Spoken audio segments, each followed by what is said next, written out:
Welcome to the Lincoln City Council meeting of October 25th, 2021. In accordance with LB 898, please be advised that a copy of the Open Meetings Act is posted at the back of the chamber by the northwest door. Let us all rise for the Pledge of Allegiance, followed by a brief period of silent meditation. I pledge allegiance to the flag of the United States of America and to the republic for which it stands, one nation, under God, indivisible, with liberty and justice for all.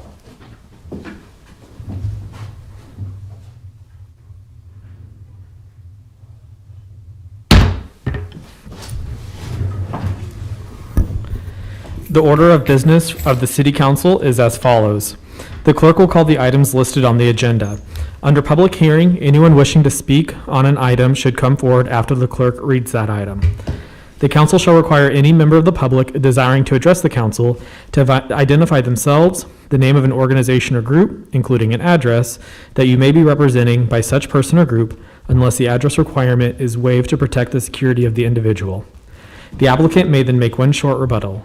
Each speaker should begin by stating their name, address, organization or group, and whether you are speaking in favor or in opposition to that item. Testimony is limited to 5 minutes per speaker. After all public hearings, the council will vote on resolutions and items listed under third reading. On the second and last Mondays of the month, immediately prior to adjournment, anyone may speak on any issue not on the agenda for that date, nor planned for a future agenda. And today is an open microphone session. Will the clerk please call the first item of business?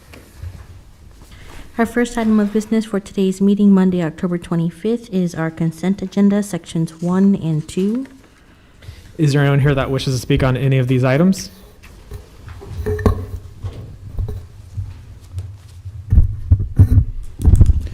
Good afternoon, council members. It is my pleasure to introduce Gloria Edens as our latest appointee to the Planning Commission, up for your consideration and approval today. I will just hand it off to Gloria to make some statements on herself. Hi, my name is Gloria Edens. I was born in Lincoln, Nebraska, and have lived here most of my life other than a short stint as a military wife. After out of the military, we moved back to Lincoln to the city I love. We bought a house after some time in the Clinton neighborhood, which I also love. I am excited to help Lincoln and Lancaster County continue to be open for all. Thank you. Are there any questions or comments for Gloria at this time? I just want to say, Gloria, I've known you for a very long time, and I've always been really impressed with your dedication and your passion, not only to Lincoln, but also the Clinton neighborhood and children and families in our city. Thank you so much for your willingness to serve. We're really lucky to have you on the Planning Commission, and you're going to do great things. So thank you so much for your willingness to serve. Thank you. Thank you. Is there anyone else who would like to speak on any of the consent agenda items? Is there anyone else that would like to speak on any of the items 1 or 2? Okay, seeing none, we'll go ahead and move on. We can now vote on these items.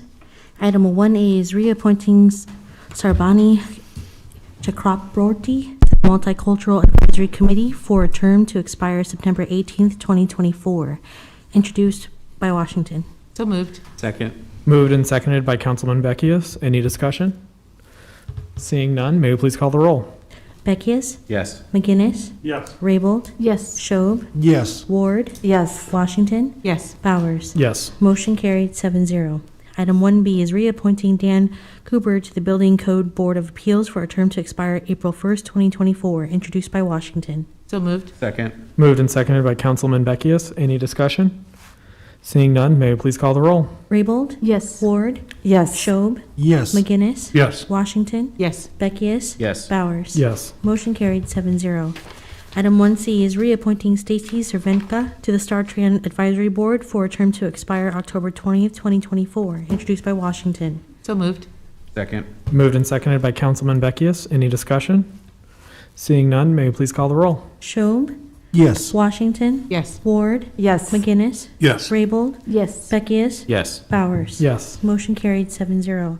Item 1D is appointing Gloria Edens to the Lincoln Lancaster County Planning Commission for a term to expire August 24th, 2023. Introduced by Washington. So moved. Second. Moved and seconded by Councilman Beckius. Any discussion?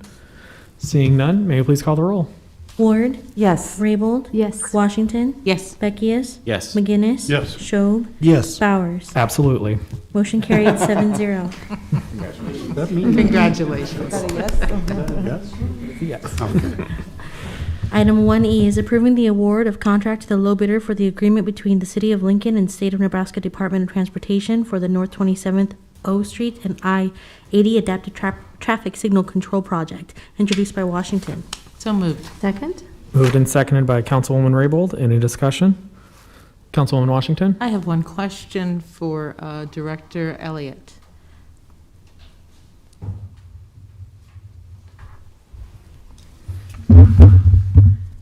Good evening, Liz Elliott, Director of Lincoln Transportation Utilities.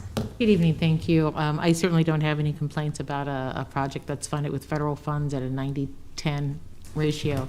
But I'm just curious if, when this project is complete, will it be rolled into the Green Light Lincoln program? This is definitely complements the Green Light Lincoln program because it is the adaptive traffic signal that goes from O all the way up to I-80. And so we'll take about 110 days to complete to roll out all of those updates, but it will complement and hopefully help keeping things flowing throughout Lincoln. All right, so now we just have to finish the construction on North 27th. We do, yes. Thank you. Thank you. Any further questions or comments? No. Okay, seeing none, let's go ahead and move on.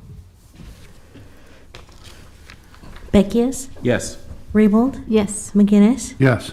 Washington, Yes. Ward, Yes. Schob, Yes. Bowers. Yes. Motion carried 7-0. Item 1F is approving the distribution of funds representing interest earnings on short-term investments of idle funds during the month ended August 31st, 2021, introduced by Beckius. So moved? Second? Moved and seconded by Councilwoman Raybold. Any discussion? Seeing none, may I please call the roll? Ward, Yes. McGinnis, Yes. Raybold, Yes. Washington, Yes. Schob, Yes. Beckius, Yes. Bowers. Yes. Motion carried 7-0. Item 1G is setting the Board of Equalization hearing date on Monday, November 22nd, 2021 at 5:30 PM on the assessments for the Downtown Management BID, Downtown Management Core Overlay District, Downtown Management District, and West Haymarket Maintenance District, introduced by Beckius. So moved. Second? Moved and seconded by Councilman McGinnis. Any discussion? Seeing none, may I please call the roll? Schob, Yes. Ward, Yes. McGinnis, Yes. Raybold, Yes. Beckius, Yes. Washington, Yes. Bowers. Yes. Motion carried 7-0. Our next section on the agenda is Section 3, our public hearing resolutions. I'll call item 3A, appeal of denial of request for deviation from access management policy requirements for North 27th Street and Enterprise Drive. I would invite the applicant of the denial to please come forward.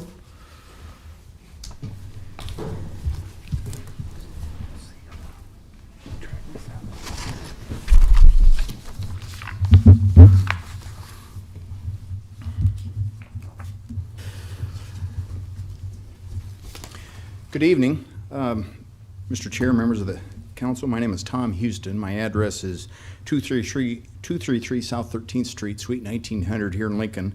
Appearing before you this evening on behalf of NCS LLC, which is the owner of the property of North Star Crossing at 27 Folkways generally, and also Lerner Company, the developer of the property. It would make sense to me that we combined 3A and 3B, at least for public hearing purposes, because they really are related. As I told you last week, there's two items that really are intertwined, so you don't have to listen to me twice. I would suggest we do that. Would you like us to do that? Call 3A and 3B at the same time? Please. Is there any objections from the council to call 3A and 3B at the same time? No. Okay, Madam Clerk, would you be willing to call 3A and 3B at the same time, please? Yes, sir. Item 3B is approving amendment number 1 to the off-site transportation improvements agreement between the City of Lincoln and NSC LLC to amend the off-site road improvements. Thank you. A little bit of history I think would be helpful for you to understand why we're here today. In the summer of 2001, use permit number 103 was approved by the City of Lincoln, which approved over 705,000 square feet of commercial development at 27th and Folkways. And you're familiar with this property. I think everybody in Lincoln that has driven North 27th Street has seen this donut that hasn't been developed for 20 plus years. Immediately west of North Star High School and adjacent to North 27th Street, primarily because of the grade. It's obvious why it has been developed. The Lerner Company from Omaha has come up with a plan of development, and in fact, you approved an amendment to the use permit just this past year in 2021. What happened also back in 2001, the City Council at that point on June 29th, 2001 approved an agreement for the installation of off-site transportation improvements that detailed the required street improvements that were necessary based upon the 705,660 square feet of development that was proposed for the site. As I mentioned, the use permit was amended this last year because of the revised plan put forth by the Lerner Company 20 years after the fact that reduces the intensity and density of the development from the 705,000 number down to approximately 513,000 square feet. In addition to the property that's directly adjacent to North Star High School has a possibility and likelihood at this point to be developed as multifamily and not as commercial use. It is a different grade and will not be a part of the commercial development. Because of that density decrease, the street improvements need to be adjusted, and that's why item 3B is on your agenda. It's a First Amendment to that 2001 street improvement agreement that was negotiated 20 years ago. So the First Amendment to the Off-Site Transportation Improvements Agreement, item 3B on your agenda, really is designed to revise the 2001 agreement to do three things, just three simple things. Number one, acknowledge what has been built, and that's set forth in paragraph 1A of the agreement. A lot of the transportation improvements were going to be triggered by actual construction, and nothing happened on the site, so a lot of the improvements were not built. The First Amendment also deals with what improvements are no longer necessary due to the lower density, so it deals with the improvements that are to be deleted from the agreement or removed from the developer's obligation, and that's set forth in paragraph 1B. In paragraph 1C deals with those improvements that should be modified based upon the reduction in density and intensity of the development. Including those modified improvements is the installation and triggering of the installation of a signal at the intersection of Enterprise Drive and North 27th Street. The only issue that we have, I believe, in front of you deals with the denial of the request for deviation of one intersection improvement at the intersection of North 27th Street and Enterprise Drive. And that's really reflected in paragraph 1C, small I. It's pretty simple. The developer is taking the position that our obligation ought to be limited to the construction of 2 lanes for westbound traffic, a left turn lane and then a combined right turn lane and through lane because of the circumstance that we see at this intersection. Not only the circumstance, but the reduction of the intensity of the development. Lincoln Transportation Utilities wants 3 lanes. They want a dedicated through lane in addition to a right turn lane. The traffic study that was submitted to this Lincoln Transportation Utilities indicate that based upon a full build out of this development, there will be 5 trips per hour that will go through onto the other side, the west side of North 27th Street.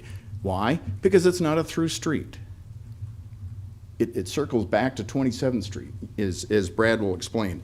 My intent here is to kind of tee this up and have Brad talk about some of the details, but I wanted to put it in context of why these 2 items really relate together, because that paragraph in the First Amendment deals with the deviation request. If the City Council determines in our favor on the deviation request, then the First Amendment on your agenda should be approved. If the City Council were to determine it's against our position on the deviation request, well, then the First Amendment would need to be modified to require 3 lanes for westbound traffic. It's that simple. I was trying to simplify it because it was hard for me to figure out on how to relate 20 years of history over this site. That's really the item in front of you. I know that the resolution that you have in front of you also dealing with the deviation requests gives you some latitude on some findings of fact.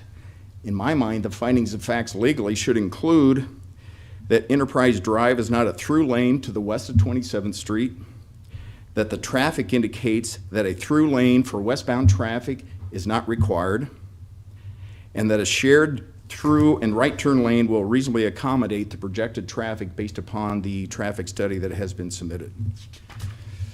The other thing I wanted to mention to you, when we dealt with a use permit earlier this summer, we had an agreement with the city that the city approached us and said they have an excess right-of-way along this site.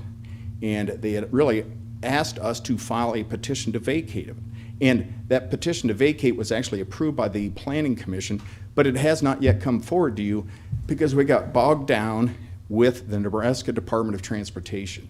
And I'm seeking your help in trying to get that kicked loose because we've been waiting probably 4 months from some response from NDOT. And our deal was pretty simple with LTU is that we said, if you have excess right-of-way, yeah, certainly if we want to vacate it, we'll include it in our final plat. I mean, this issue's holding up our final plat, and that's the concern that I have. We also have some additional right-of-way that we were ready to dedicate, so we really agreed with the city, we'll exchange it. It's a pretty simple equation at that point. So I would ask for your help on that issue, and I'd be happy to answer any questions that you may have. I'm going to ask Brad to address some of the details of the traffic study and why the findings of fact that I recited to you are appropriate. Are there any questions for Mr. Houston at this time? Okay, seeing none. Mr. Marshall? Marshall with Olson, 601 P Street, Suite 200. Tom did a great job of really encapsulating what the request is about. We are asking for 2 lanes. He put up a little figure here that shows the general vicinity. I'll start with, Olson works with the city of Lincoln a lot, and from an intersection preference of how to configure lanes through intersections that have signals, we know that the preference is to have those 3 lanes out. In this particular case, where you're not really leading to any type of collector or a lot of traffic that's going to be coming through that intersection, we took a look at the lane going through the middle and see what kind of impacts it would have. So this is Enterprise where I'm putting my pen leading out of the development. As you can see, there is a development that's built out, 55 plus. You got signs on the northwest corner, the southwest corner through that development. And then that leads down to Folkways, which is a signalized intersection. So today, without Enterprise being signalized, the main route's probably down to Folkways where everybody utilizes that signal. And that intersection is probably really even a great example for the city to say, we like 3 lanes because I used to live in that neighborhood right there and I would sit at that light for time after time. But in this case where you're actually showing not a lot of high volume traffic through the middle, for instance, in the peak time, Tom said 5 trips an hour. In the peak, we're actually showing 4, I think 3 in the AM and 4 in the PM. So the delay to any particular individuals going across that should be very, very minimal. This is a private road. Everything on the development side is private.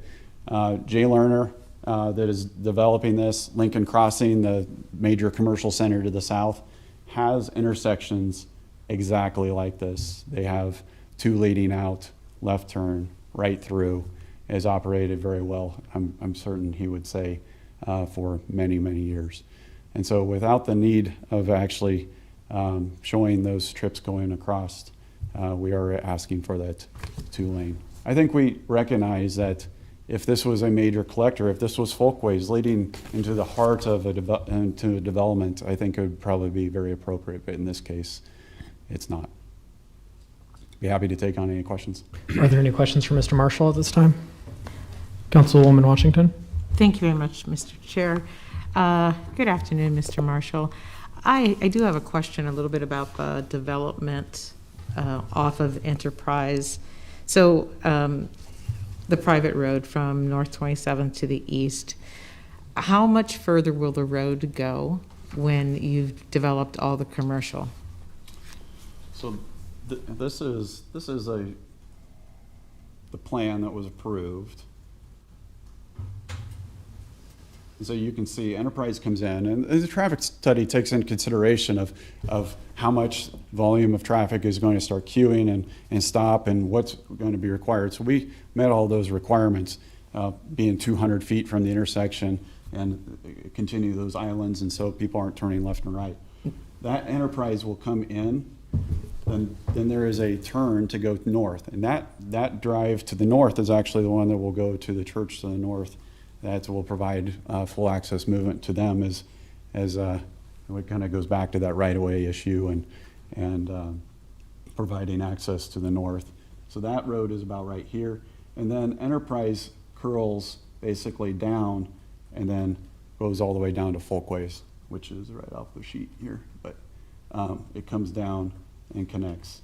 So it's got Folkways connecting to the south and just basically this main road artery through the middle of the development. And what is the nature of the commercial, what do you forecast for the commercial development south of Enterprise? So south of Enterprise, right now, generally just, it's designated as commercial retail. Retail. So kind of pad sites along 27th Street and where there's more of a little of a center. A little bit different than Lincoln Crossing to the south, where it's, I call it a power center, very large box. These are mid-size, small box components. And in the conversation around the right-of-way, does this mean that the access road that leads to the church is now going to be removed?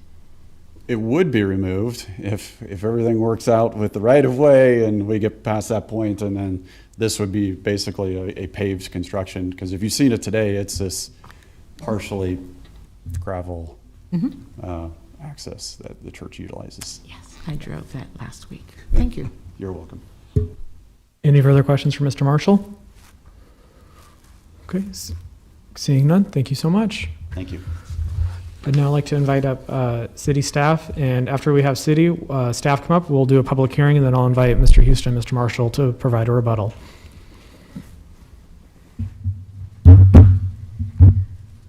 Thank you. Liz Elliott, Director of Lincoln Transportation Utilities. I do have the true expert, Dan Carpenter, in the room, so on the technical questions we can call up, but thought I would at least get us started. And also on the agreement, I believe Tim C. could answer any questions with regards to that amendment part. But just with regards to the deviation request and why I denied that request is the change seems minor, but it does have a compounding effect when we start to look at these traffic. The city standards require the 3 lanes. This is the standards that have been approved by our traffic team of experts as well as council over the years. It becomes difficult at where do we draw that line. 5 might not seem like a lot. What about 6? What about 10? At what point do we draw that line? Ultimately, the city standards and the traffic experts believe that just having a set, consistent standard is the right thing to do and makes it much easier for not only the development community, but the city as a whole. But particularly at this intersection, there are 2 primary efficiency gains that we get by adding this turn lane. First, during the southbound to eastbound left turn movement, the movement is likely to get a green arrow when the development is in place. If we have a westbound right turn lane, we can operate a right turn overlap. This is where the southbound left has a green arrow and the rightbound also gets a green arrow. It adds to the amount, ultimately it adds to the amount of green time that the westbound movement will see. That reduces delay, it increases efficiency at that intersection. The FHWA, as well as the National Cooperative Highway Research Program, prohibit overlapping right turns where there's a shared lane. So that would not be an option if it's a shared lane. In the scenario where there's a westbound right and through movement share lane, we lose the ability for right turns on red if there's a through vehicle waiting in the queue. This means that any vehicle waiting to turn right is forced to wait if they're behind a through vehicle. This also means that the queue length will be longer for westbound movement. which ultimately in turn stops North 27th Street for longer periods of time during any traffic signal where there's a westbound movement. Now, it might seem minor, those delays on 27th, but they ultimately have a cumulative effect. And we back up that many times, 5 additional seconds of delay multiple times per hour ultimately leads to more inefficient traffic on North 27th Street, more time sitting in red lights. By adding this turn lane, we are creating the efficiencies. This isn't an area that just goes to a dead end. There's going to be commercial development there, but there's also that church that has access to this road. So there is going to be use of this, and by having that right turn lane, it makes it not only more efficient, but safer for all traffic that's moving through that intersection. So that is ultimately why I decided to deny the deviation. For the technical specific requirements, I would encourage, I could ask Dan to come up and he could walk us through those. But with that, I would submit it and let Dan clarify anything I messed up. Dan Carpenter, Lincoln Transportation Utilities Traffic Engineering Manager. Nope, Liz knocked it out of the park. She got it exactly right. And what we really want to do is emphasize that not including this turn lane for westbound traffic ultimately has a greater effect on North 27th Street by stopping more vehicles at this intersection for longer times. It decreases the amount of green time that North 27th Street gets, so it reduces the efficiency, and more stopped vehicles means more risk of a rear end crash at a red signal.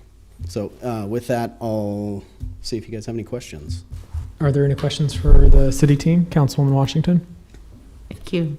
When you talk about reducing the likelihood of rear-end crashes and you talk about the impacts on efficiency on North 27th, I just want to make certain that I'm clear. Is it that you think that the traffic on North 27th will be slowed down, or is it slowed down at Enterprise and North 27th? So is the backup on Enterprise or the backup on North 27th? Where's the efficiency lost? It's both, really. Okay. So on Enterprise, the biggest efficiency gain is the right turn overlap, which we would be able to clear out that queue of right turning vehicles during the southbound left turn phase.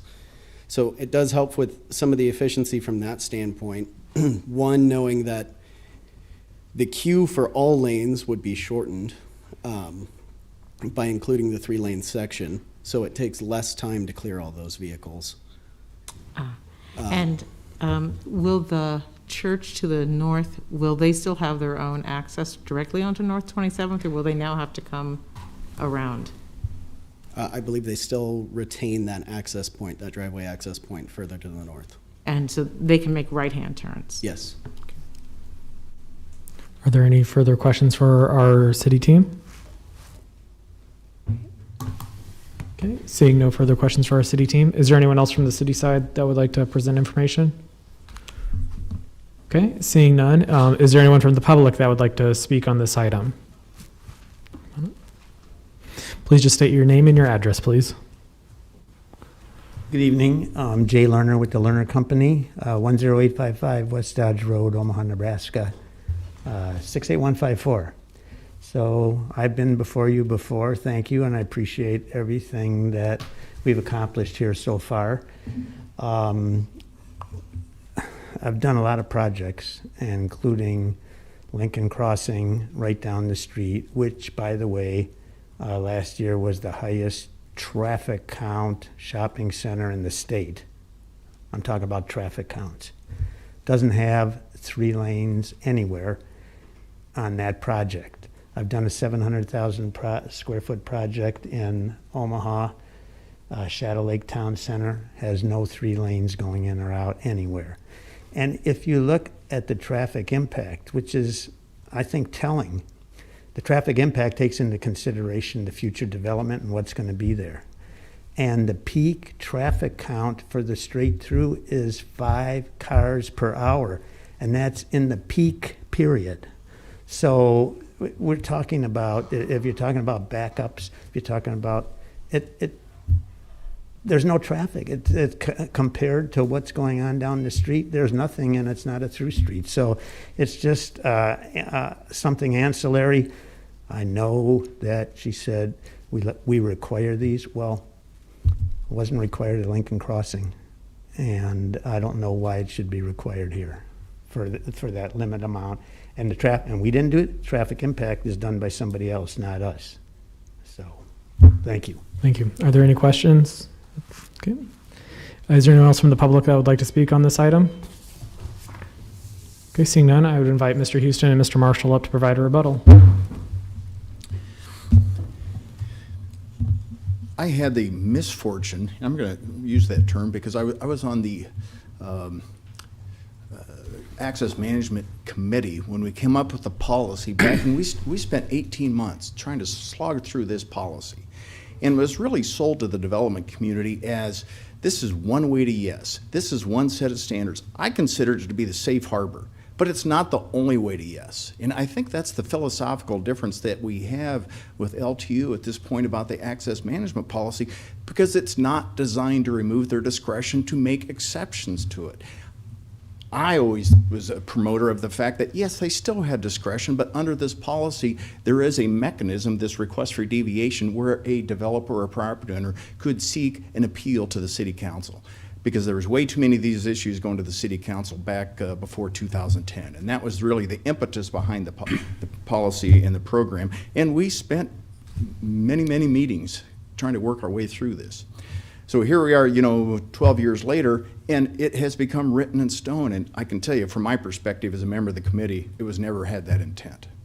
And so in this circumstance, I would offer that this is one of those situations where some discretion should be exercised, and recognize that our city standard does not have to be met in this circumstance because the lack of development and the lack of traffic being generated by the site on a through basis. So my request to you is A, rule in our favor on the request for deviation, and B, approve item 3B on your agenda, which is the First Amendment to the Transportation Improvement Agreement, without any further modification. Are there any questions for Mr. Houston or Mr. Marshall? I'd like to have Mr. Marshall put up the intersection again on the screen.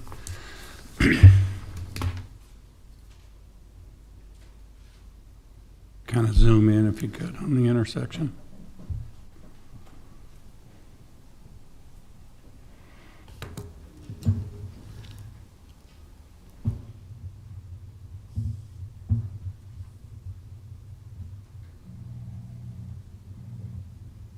Okay, so that you will have a right lane kind of acceleration for turn lane, kind of like there is down in front of Walmart at this point. So 27th and Enterprise is actually getting a little bit more of a facelift besides just the lanes that we're talking about.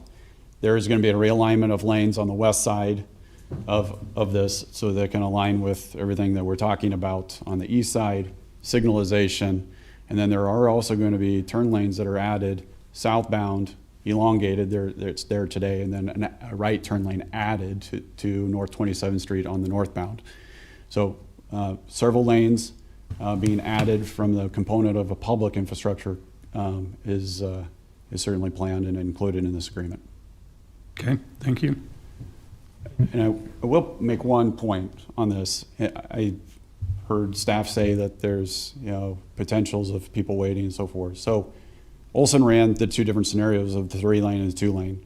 Level of service with the 3-lane is A, which is about as good as it gets. You take away the 1 lane, that level of service does not drop. It is maintained at a level. Any further questions for Councilman Washington? I do have one other question, because I don't know that I paid as close attention on the west side of North 27th. Is the intersection on the west side drawn the way is it today, like you've drawn there? Is there 2 lanes coming out? On the west side, there's only 2 lanes. There's one outbound, one inbound. So that we're adding a pocket for the left turn, Okay. and then the shared right, and that side is not an issue, I don't Thank you. believe. Any further questions for Mr. Marshall or Mr. Houston? Councilman Shob? Thank you, Mr. Chair. Mr. Houston, Mr. Marshall, thank you very much. We've spent most of our time talking about these two items and focusing on item A and not on item B. Could we go over that? You mentioned it, Mr.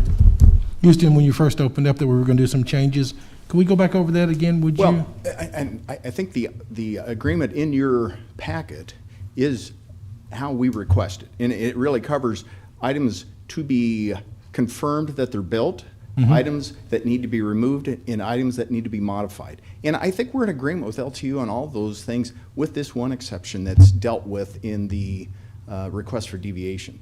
Because it does include the intersection improvements that Brad just described, that we're going to restripe some things and make sure that it's adequate to handle all the traffic. So I think we agree with LTU on all those other items. And the law department, I think we're in agreement on all that.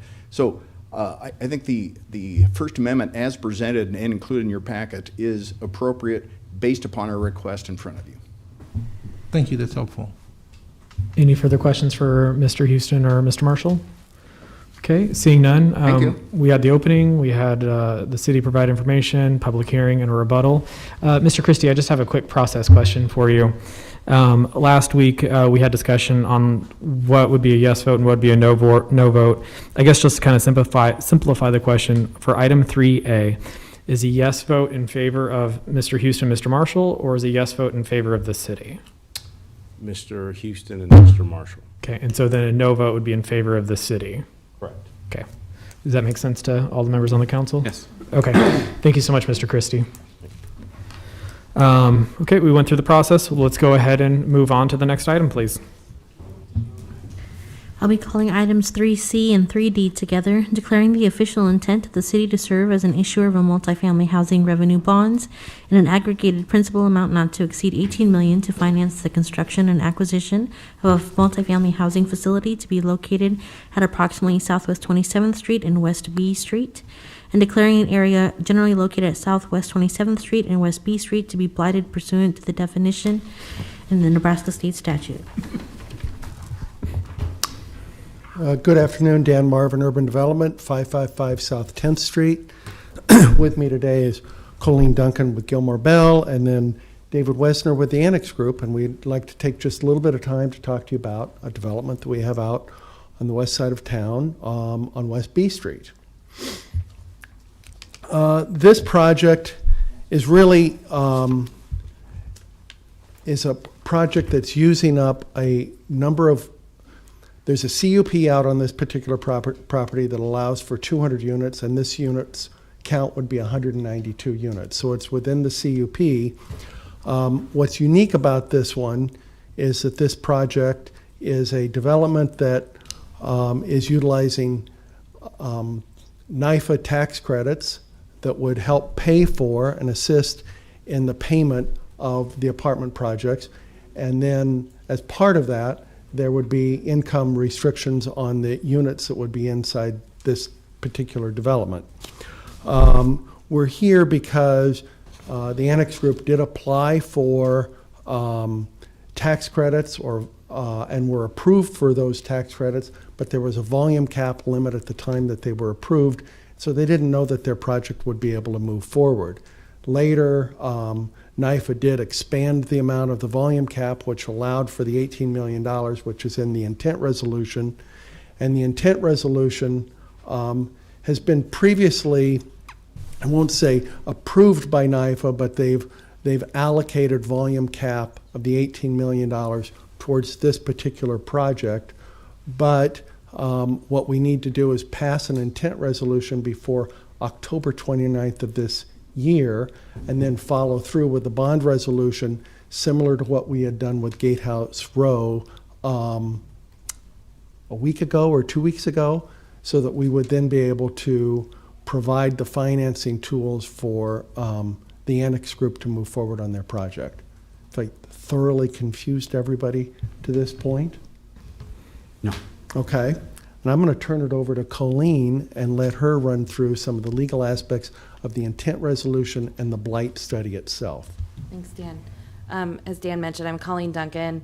I'm a partner at Gilmore and Bell. You're used to seeing my tall, blonde partner, Mike Rogers, but I'm here this evening on this matter, so it's good to be with you. The first resolution before you is an intent resolution, which the city has certainly seen before. The city passes these typically when it does its governmental bonds. It's a reimbursement resolution. And so here it's serving a different purpose. It's not necessarily for reimbursement purposes. It's so that the volume cap allocation that NIFA designates towards the project, that there's a commitment from the issuer really to move forward with issuing the bonds. And so that's the requirement of NIFA, is that this intent resolution be passed. And so this is a standard form of the intent resolution. The blight designation, which is the second resolution before you, is required under the Industrial Development Bond Statute. In order for the city to issue these bonds under the Industrial Development Bond Statute, which is, by the way, the same statute that the city is issuing the other housing bonds before it, including Gatehouse Rose, but also the same statute that the city used to issue bonds on behalf of Nebraska Wesleyan earlier this year to refinance those bonds. It's the same statute. The difference between the Nebraska Wesleyan bonds and these bonds is that in order for the city to issue bonds for which a private entity is the beneficiary, the developer is a private entity, unlike Wesleyan, which is a 501c3 nonprofit, the project has to be located in a blighted area. So the blight designation that's before you in this resolution is different than the blight designation that you would typically see under the community development law. It's a different and separate designation. So it's under the Industrial Development Bond Statute rather than the Community Development Law Statute. So it hasn't been before Planning Commission, and that's, as far as I understand, not anticipated. Dan or Tim can correct me there, but so the blight designation is simply so that the city can serve as issuer for these bonds so that they can be tax exempt and the project can have the benefit of the tax credits and the tax exempt bond issue. So I'll pause there and happy to take any questions that you have. Are there any questions at this time? Councilwoman Washington? Director Marvin, are the criteria for blight for this project the same as they would be for blighting residential, or blighting in order to do residential development? I think that they are very similar. Now, the major difference here is the process that we're using on this particular blight does not avail the applicant or anyone else within this blighted district area to avail themselves of tax increment financing. Right. So this is the main difference, as far as I understand, of what Tim Keelan would have done when he went through and did the blight analysis. Okay, thank you. Councilman Shope? Thank you, Mr. Chair. Ms. Duncan, Mr. Marvin, thank you very much. The city will be issuing bonds, and then the developer will use that to do the project. What is the city's liability in this? The same as what we discussed with Gatehouse. The city has no liability on the issuance or the repayment on the debt, and there's no call on any city revenue streams for the repayment of that particular debt. Did I have that? Do I score okay? Well done, Colleen? Dan. Yeah, Thank you. that's accurate. Thank you, Mr. Marvin. Thank you, Ms. Duncan. Any further questions? Councilman McGinnis? Yeah, that was going to be one of my questions too. That you're basically saying the city has no liability. Okay. Correct. And as a council, that's always good when they say yes. I don't know how big your That's correct. insurance is, but the other question I had for Dan, you're saying that NIFA has not approved these? No. Well, so here's the note that I got back from Steve Clements from NIFA. Yes, Annex Group's project, Union at Middle Creek, has a conditional reservation of the 2021 volume cap. The only remaining condition to full allocation of the volume cap is that the project is providing an intent resolution to NIFA by October 29th. That's what's on your packet here. And then the bonds, which they're working on the bond documents as we speak, then the bonds need to be sold and the sale closed before December 20th of 2021. So they've been, the the reason this is a little out of the ordinary is the intent resolution usually comes, and then the application goes to NIFA, and then there's an award that's happened after that. Because the volume cap had not expanded and that there was an approval process that came later, that's why this is a little bit out of the ordinary, but they have been approved according to NIFA for the volume cap and the use of these funds. Okay. And then one more question, if that's okay. Many years ago, I was working on some projects out here, and there's a runway protection zone for this area, and it was put in that housing would have to have certain types of windows, doors, those type of things. Has the applicant looked into that and understand where the runway protection zone is? Because we were also told the property, I think, across the street from this can't have any housing. It has to be industrial use because of the runway. And I guess I know we discussed this last week, that as far as I've gone is to ask David whether this has been approved for 200 units, and he did write back to me that there was a previous CUP that allowed for up to 200 units on that property. The rest of that, I think if David can speak to that issue, then okay, that'd be leave good. it to him. Okay. Any further questions for Colleen or Dan? Okay, seeing none. No.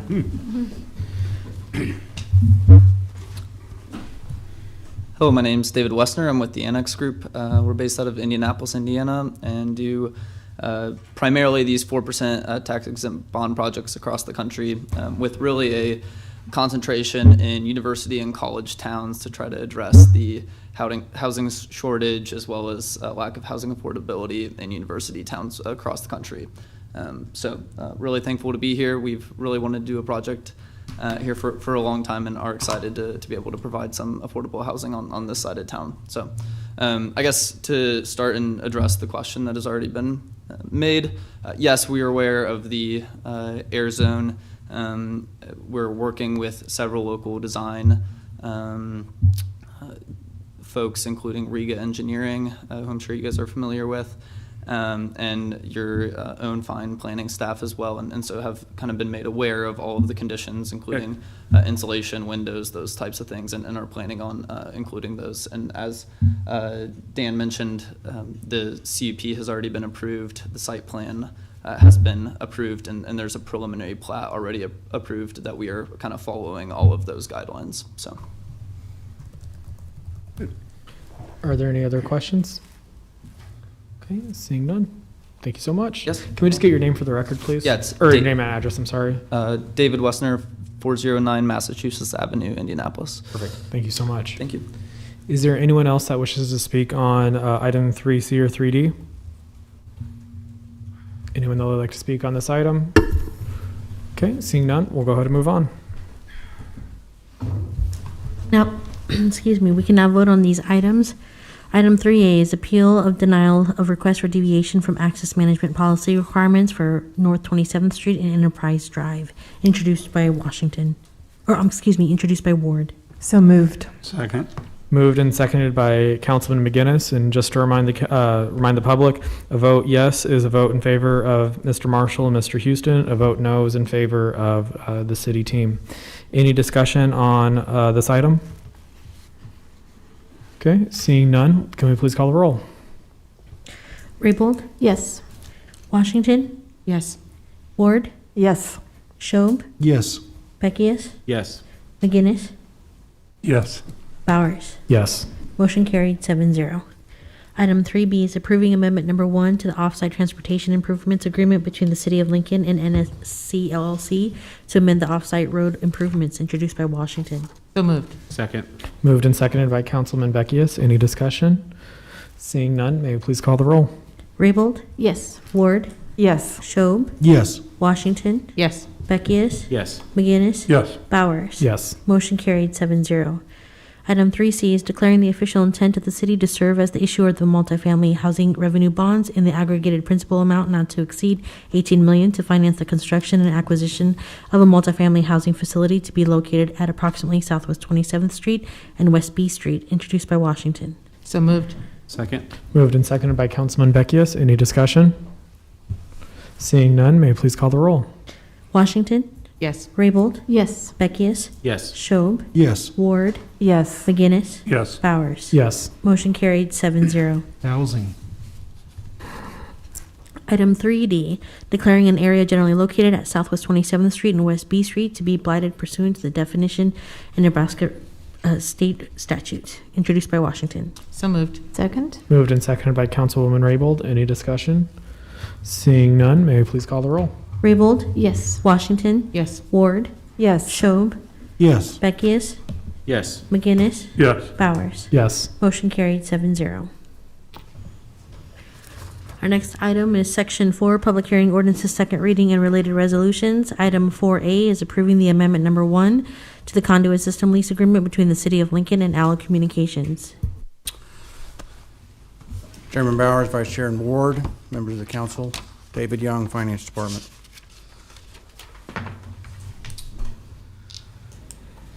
Before you today is an amendment to an existing conduit lease agreement. This amendment makes two changes in the Allo contract.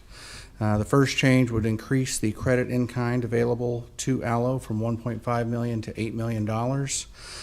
The second change that's envisioned by this amendment is to create a rental floor of $1.2 million per year.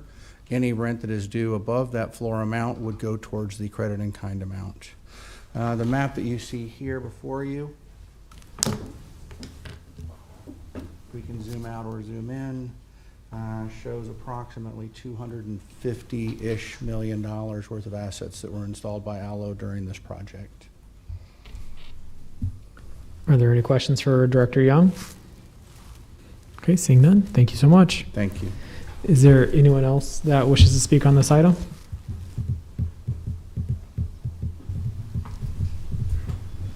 Brad Moline, President of Allo Communication, 330 South 21st Street.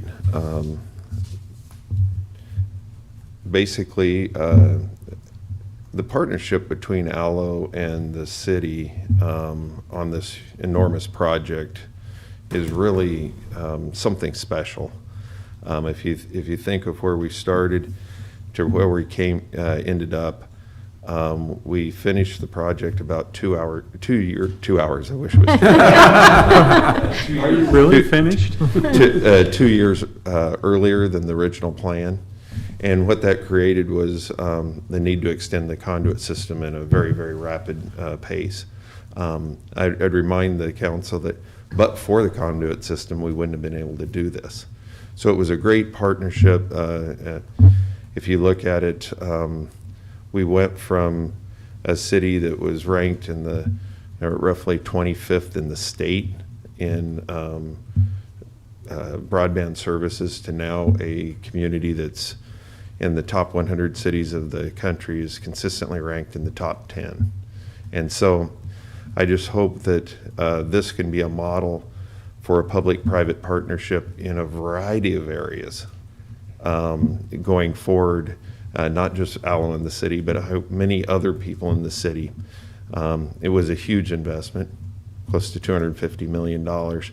But I think one of the more successful investments in our industry, not just in the state, but in the country. So thank you for your consideration. Are there any questions for Brad? Okay, seeing Councilman McGinnis. Thank you, Brad, and thank you, Allo, and your group for doing all this for the city of Lincoln. Any rough idea on how much total investment you have in underground in Lincoln at this point?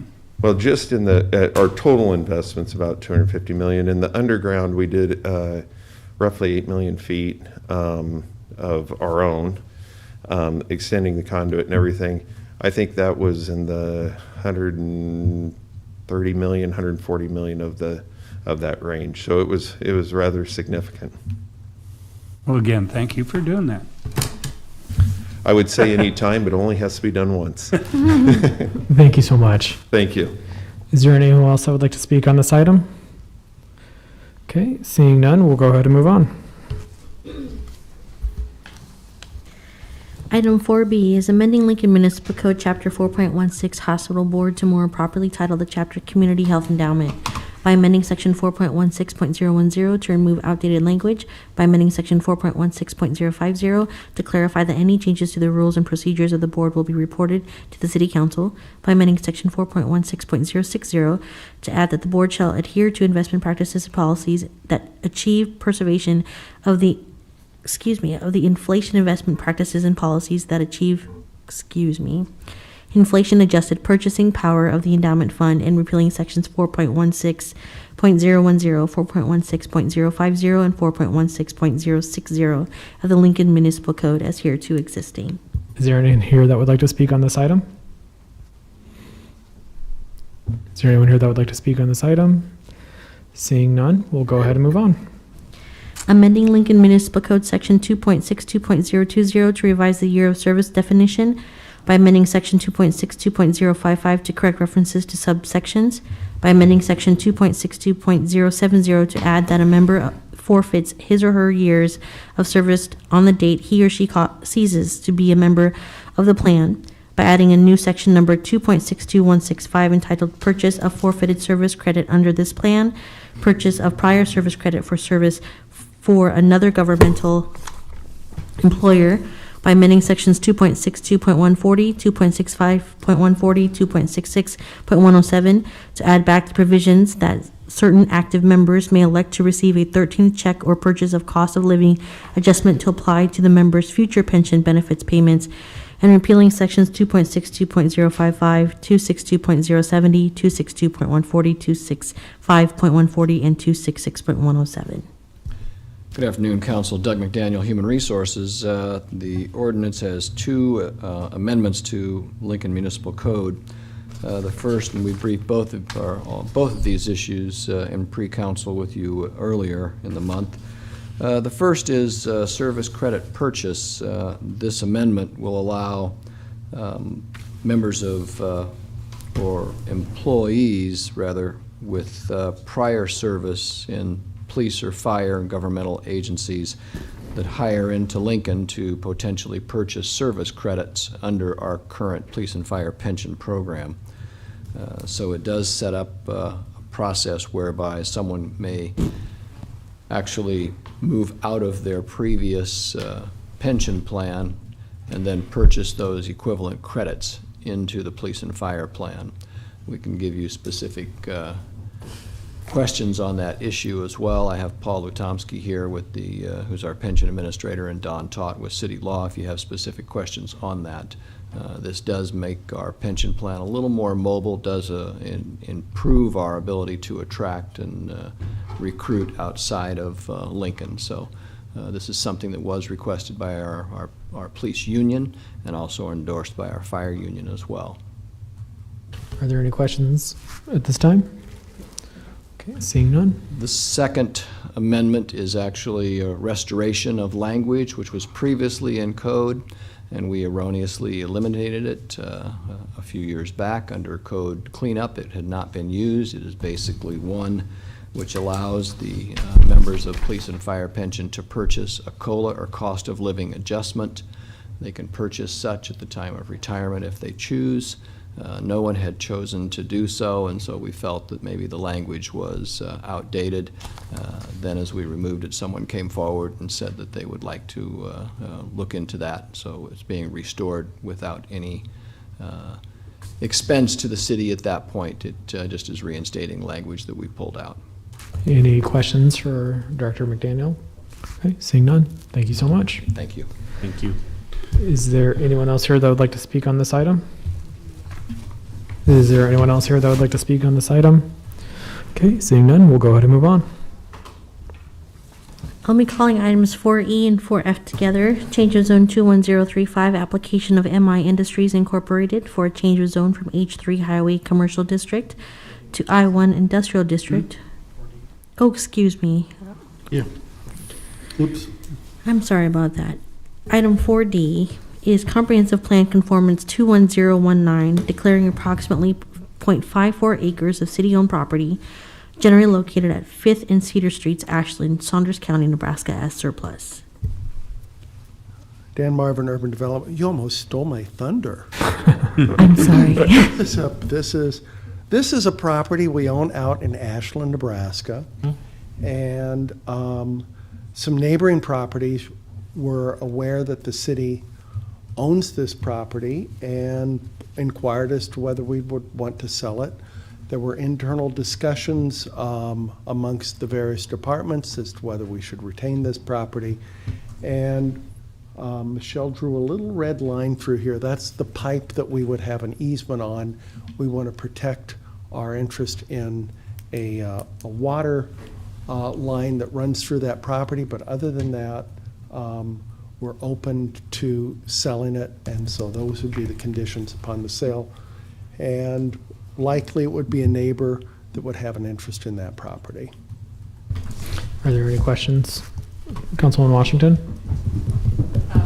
Marvin, did you and all of the departments that looked at this give any serious consideration to making the parcel smaller to keep the water line fully on city property instead of as an easement? I don't know the answer to that. I think that in general, we've treated easements as being effective lines for property. And then if we do sell it, I suppose we could replat the property in such a way that could keep it under city ownership. But I don't know that that discussion has been had. All right, thank you. Any further questions? Councilman McGinnis? I guess I was a little confused because I thought I saw an article in the paper about the city being very excited that we were selling this property. And I thought it was something along Highway 6 that the city was going to do. No, this is interior to Ashland. It's really a neighborhood in many respects. Okay. Any further questions? Seeing none, thank you so much. Okay. Is there anyone else that would like to speak on this item? Okay, seeing none, we'll go ahead and move on. Now we'll be calling items 4E and 4F together. Item 4E is change of zone 21035, application of MI Industries Incorporated for a change of zone from H3 Highway Commercial District to I1 Industrial District on property generally located at 3301 West O Street, and the related conditional zoning agreement between the city and MI Industries, Inc. Is there anyone that would like to speak on this item?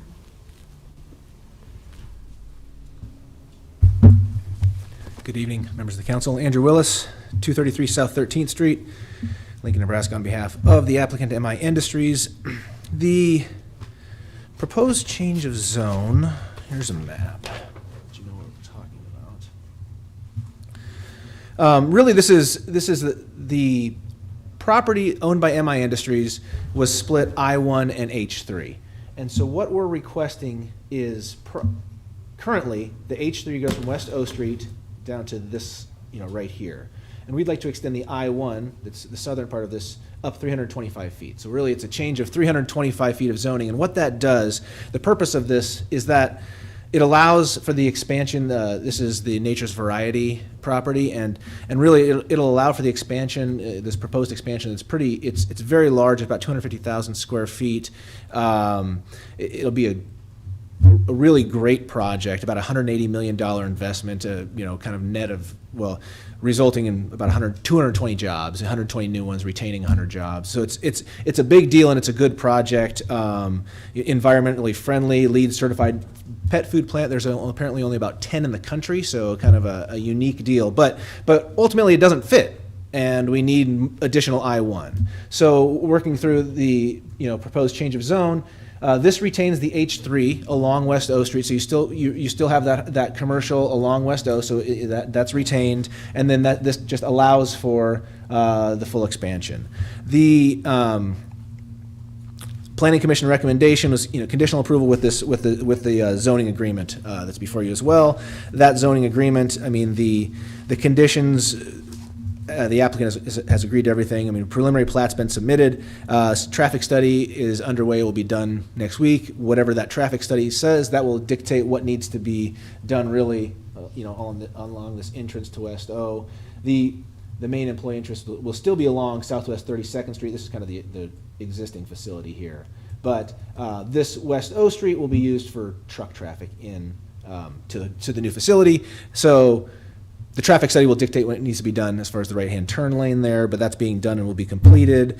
Public access easement on the property was another one of the conditions. So as we're taking access from West O here, I guess off my picture is the entrance to the jail entrance, I'll call it, and then it's making sure there's connectivity off West O Street before all of these lots.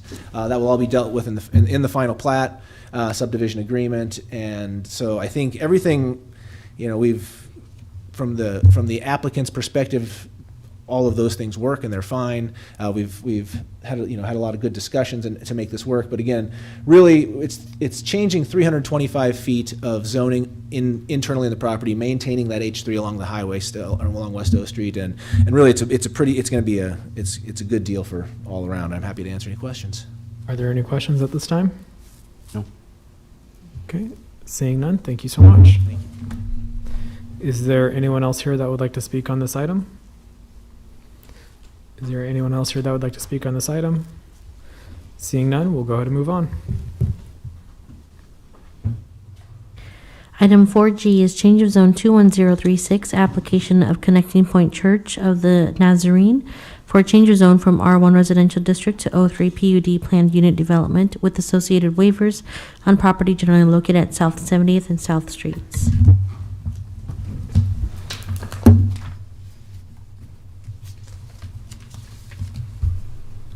Good afternoon, or evening, I guess it is now, members of the City Council. Danae Kalkowski, 1128 Lincoln Mall, Suite 105, representing Sphinx LLC, applicant on this project.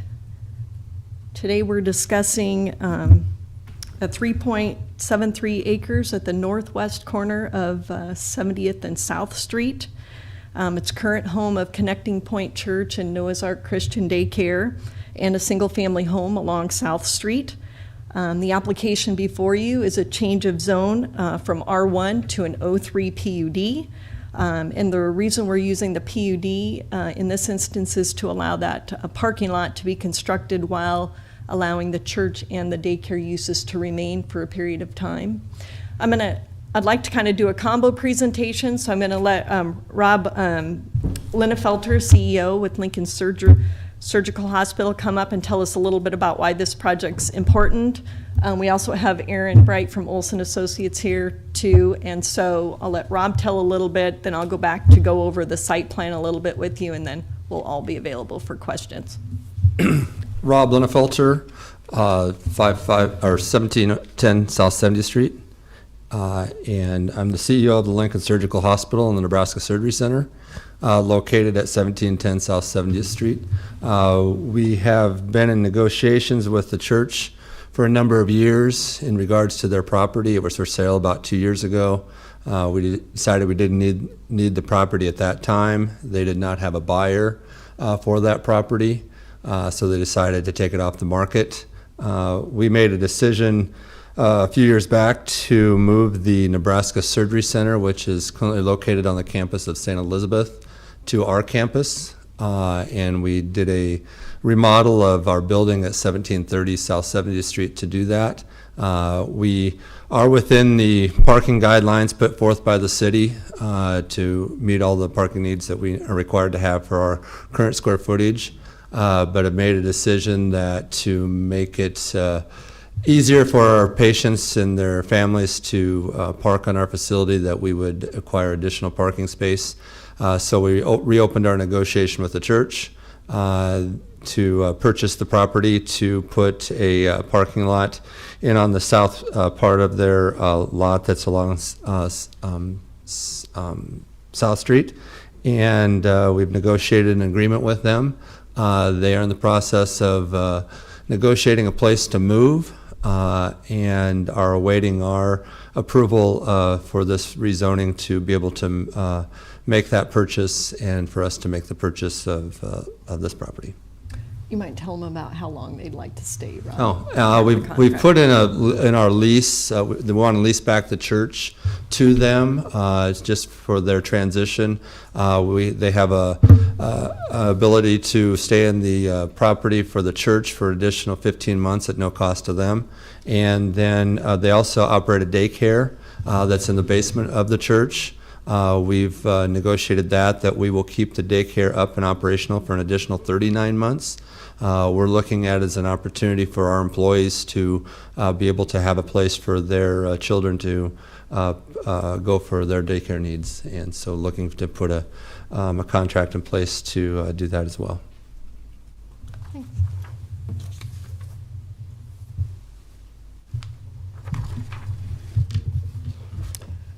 So as I mentioned earlier, the request for the PUD nature of this change of zone is typically you wouldn't be able to allow a parking lot as a primary use, but because we need to leave the church and the daycare there for a period of time to transition, that's why we need the flexibility of a PUD in this instance to allow this to happen. And so it allows us to do what we need to do on this site.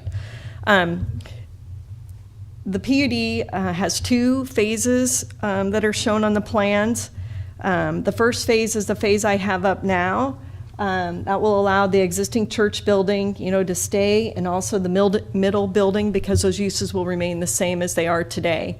So the only change really from a use perspective will be that south end of the site that will be changed into a parking lot. All the traffic improvements that are required by the city will be done as part of the first phase. So let me just kind of walk through those with you. Currently, right now, there are 2 access points out to Monterey Drive, and the city has asked us to close the access point that's closest to 70th Street, so that will be done. We'll also be closing the access point from that house in the middle out to 70th Street. We'll be extending the length of the right turn lane in 70th Street because there will be an access point into the parking lot, so we'll be adding that access point into the parking lot. We'll also be showing an access point from South Street, right in, right out, left in, but no ability to do the left out at that intersection.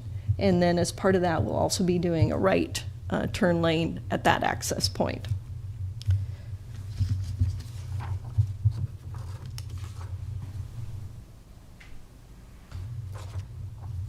The Phase 2 property really still anticipates that the church building would stay the same. That we'd just repurpose the use of the building to probably more medical office or other uses that would be allowed in the O3.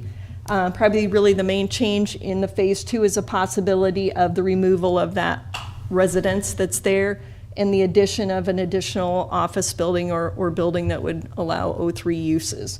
You'll note that we still show the existing parking lot that's there today staying.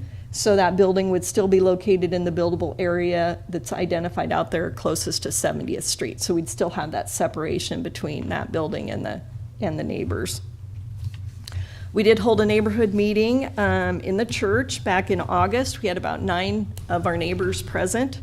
We've also held individual meetings and phone calls, especially with the various neighbors that are directly adjacent to this site. In all of our meetings, no one has expressed opposition at all to the use of the property. As you might anticipate, the concerns we heard were questions about the screening along the west side, the traffic impacts, and then the drainage. So let me just hit each one of those real quick for you. So with respect to the screening along the west side, the developer is committed to building a fence and adding landscaping along there. I think there's a neighbor that wants a couple trees removed. We're going to work with them on that. Trying to make kind of a consistent look all the way along there, but they do have specifics that they want, and we're trying to work with them to address those. And the details of that, the fence and the landscaping will be shown on the plans and on the final plans, and that's a requirement from the staff conditions. Traffic, again, I mentioned we agreed to all of the improvements that the city requested for traffic out here, and they will be done as part of the Phase 1 of the project. And then finally, drainage. One more map for you. I'm going to steal Aaron's thunder and cover the drainage. So Sailor Circle is kind of a little cul-de-sac that comes back here and serves our residential neighbors. At the neighborhood meeting, there was concern if you're putting a parking lot in and you're adding more impervious surface, where's all that drainage going to go? Because right now it goes, back to the west towards Sailor Circle. So you'll see on the grading and drainage plan that Olson has worked on is we're going to be taking that drainage more to the east. Even some of it that would naturally go to the west, we're going to try to push to the east, more towards 70th Street down here in the corner. There's water quality, water detention shown down here. So it should not have any impact drainage-wise on the neighbors to the west. That detention pond will also have to be sized to accommodate, whatever improvements may be constructed as part of phase 2. The PUD application does include a few waiver on the setback, waiver requests for the setbacks. That's primarily along that west side. And the reason for that is really to keep consistent along that entire west boundary. We want to put the fence down the same line so that it's a consistent look for the neighbors all the way along there, and no one has been opposed to that. Planning staff recommended conditional approval. All of the conditions of approval were acceptable to the applicant. We had approval at Planning Commission 5-0, and we'll be asking for your approval also, but any of the three of us would be happy to answer any questions you might have. Are there any questions for the Kukowski team? Councilman Washington? Thank you. Good evening. Ms. Kukowski, I have one question about the west boundary. When I was looking at the maps that were attached, and I'm not sure now if I was looking at phase 1 or phase 2. Okay.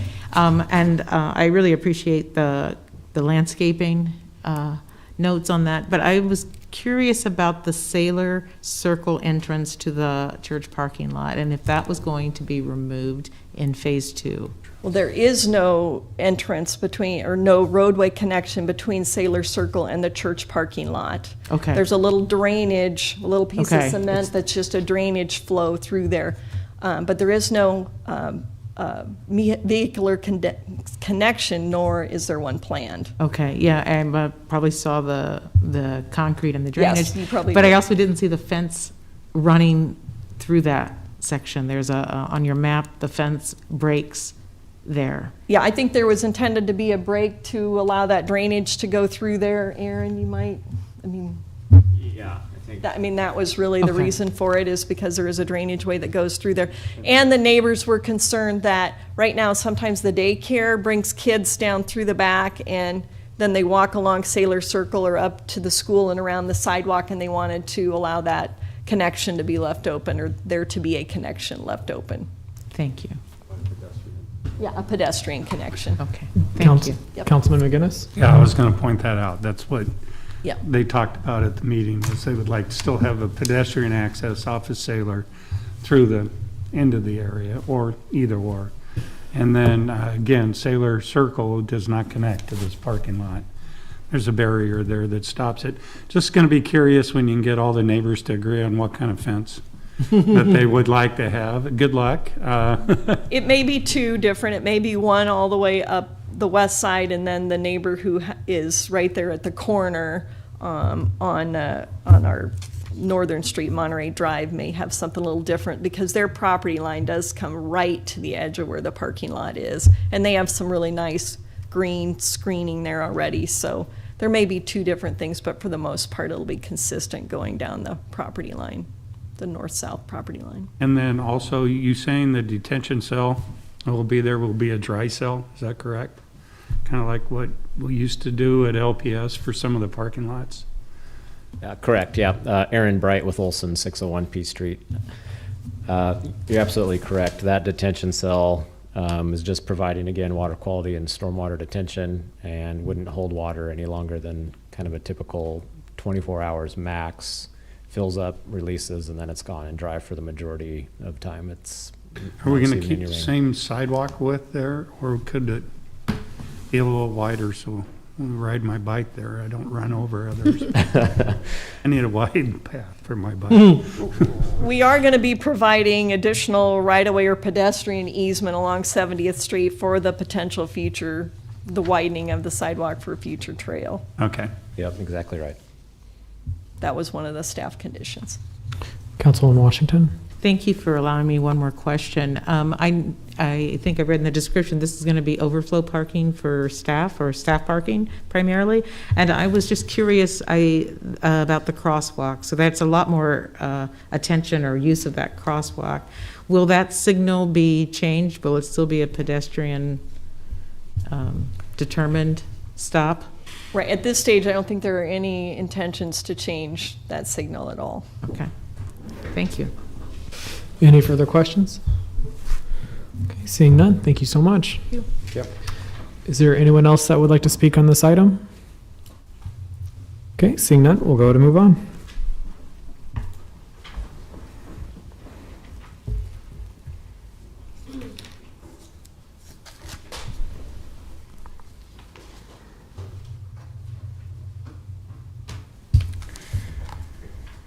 Item 4H, text amendment 21008, request of the planning director to amend Title 26 Land Subdivision and 27 zoning ordinance by amending Title 26 Land Subdivision to add a new chapter 26.13 entitled Procedure for Processing Lot Consolidation, to establish when lot consolidation is permitted, describe the application process, describe staff review process, and establish requirements for lot consolidation plats by amending Chapter 27.60 Planned Unit Development District to add a new section number 27.60.070 entitled Classification During Review, by amending Chapter 27.63 Special Permits to add a new section number 27.63.035 entitled Classification During Review, by amending Chapter 27.64 Use Permits to add new section number 27.64020 entitled Clarification During Review, by amending Chapter 27.65 Community Unit Plan to add a new section number 27.65065 entitled Classification During Review, and repealing sections 2611.060, 26.19.031, and 26.23040 as hereto existing. Good evening, David Carey, Director of the Planning Department, 555 South 10th Street. Pleased to be in front of you this evening, asking for your approval of this package of text amendments to both the subdivision ordinance and the zoning ordinance.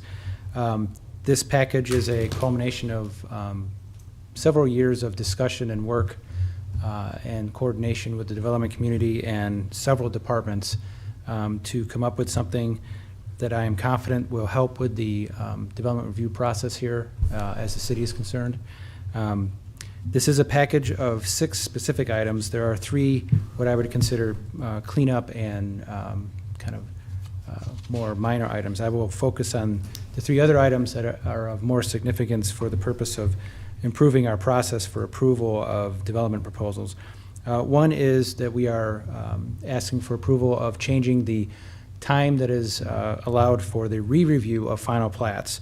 Currently today, we have a 10-day review of the initial submittal of a final plat, and then subsequent reviews, and usually does require more than one review because they can be somewhat complicated. Subsequent reviews today are also 10 days. We have worked with our fellow departments and agencies that do the reviews in the project docs platform that we use, and we have come to agreement that we could draw that down to 5 days, and it's specific to 5 business days, so that we don't have a situation where like a Thanksgiving holiday and we end up having only 1 day to review something. But that is something that is a better service to the community, but it is also something that we worked with our fellow departments and agencies that they said that we can do that. And we should try to strive to be more productive in that way anyways.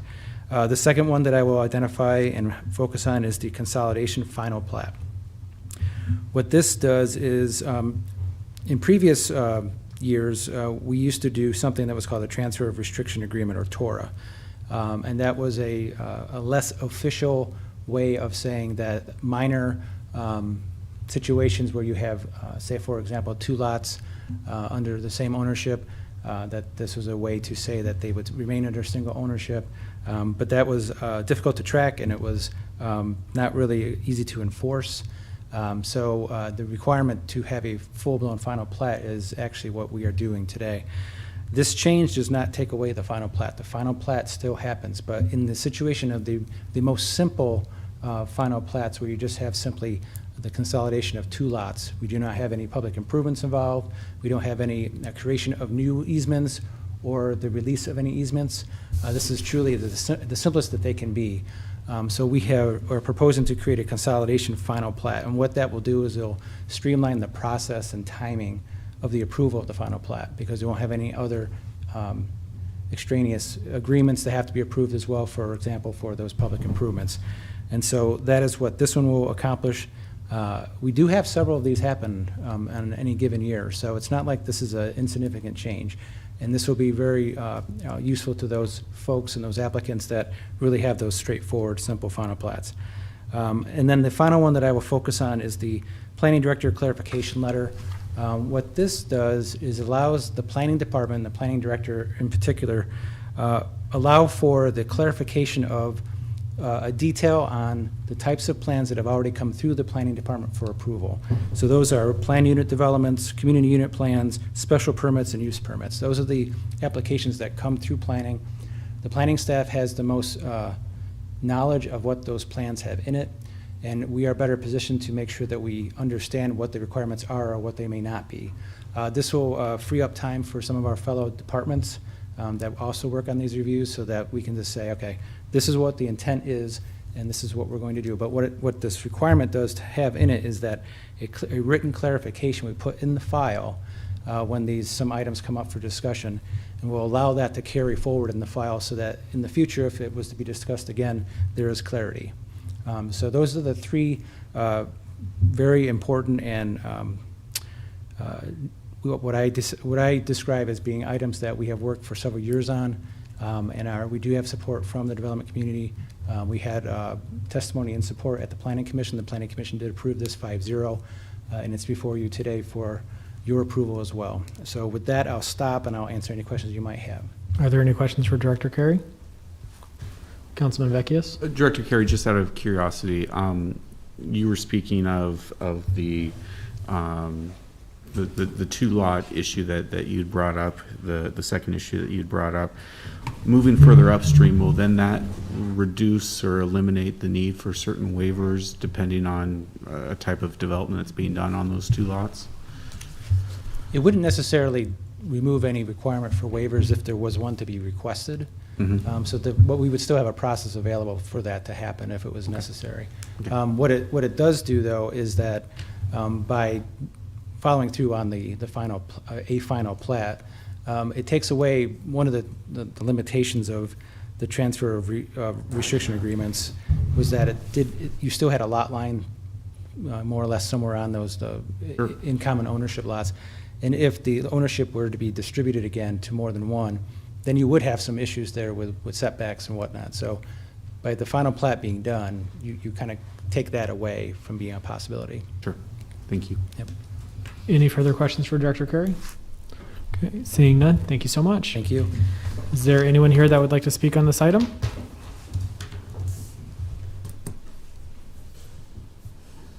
Good afternoon, council members. My name is Mike Eckert with Civil Design Group, 8535 Executive Woods Drive, Suite 200 here in Lincoln. Here today to testify in support of this and to commend and to thank the Planning Department for taking this on. They are, in my opinion, the preeminent department that listens to all of their constituents, including the public and the development community, to make these changes, to make things not only simpler for our clients, simpler for us, and hopefully simpler for the other departments. And so I wanted to spend my evening with you all and be able to come up here and thank them and tell you this will work. We, although we are a small firm, I think on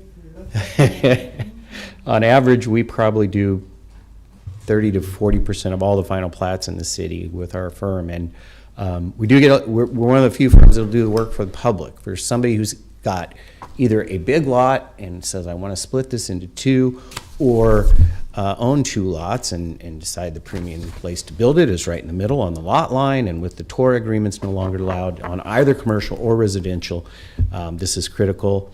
and will hopefully save those folks a significant amount of money in our time to do that for them. So, and lastly, the provisions that David spoke of with the planning department being able to interpret the intent of notes that are on special permits, prelim plats, and other items. We spend a lot of time working with them, and so do the other consultants in town.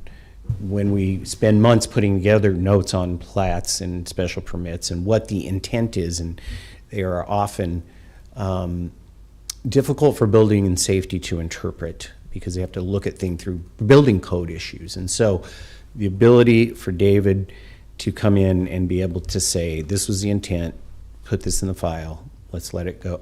Let's let it go. They're doing what we asked of them, is probably one of the most important elements of this change before you. So with that, knowing that we're near the end here, I'll cut it short and again, thank planning staff and in speaking somewhat for the other firms that do this in town, we're all in unanimous support. So, Thank you so much. thank you. Is there anyone else that would like to speak on this item? Okay, seeing none, do you want to provide a rebuttal to that? All right, we'll go to move on to the next item. Item 4I is approving the lease agreement between City and Waverly VFW Post 9875 for the lease of office space by Aging Partners for its senior center program at 13820 Guildford Street, Waverly, Nebraska, for a term of 1 year from October 1st, 2021 to September 30th of 2022. Is there anyone here that would like to speak on this item? Okay, seeing none, we'll go ahead and move on. Resolutions first reading in Section 5 are items 5A through 5H. Our ordinances first reading and related resolutions. Section 6 is items 6A through 6M. And our pending list date certain is items 7A through 7C. Tonight is a public comment night. Anyone wishing to address the council on a matter not on the agenda and not planned to appear on a future agenda may do so at the open microphone session. Individuals are allowed a total of 5 minutes to speak regardless of number of topics, and that will be for the month of October. That is tonight. Is there anyone here that would like to speak, address the council? Is there anyone that would like to address the council? And is there anyone that would like to address the council? I move we adjourn. Second. Okay, moved by Councilwoman Raybold, second by Councilwoman Washington. Any discussion? Seeing none, may we please do a roll call? Raybold? Yes. Washington? Yes. Ward? Yes. Schob? Yes. Beckius? Yes. McGinnis? Yes. Bowers? Yes, Motion carried 7-0. we stand adjourned.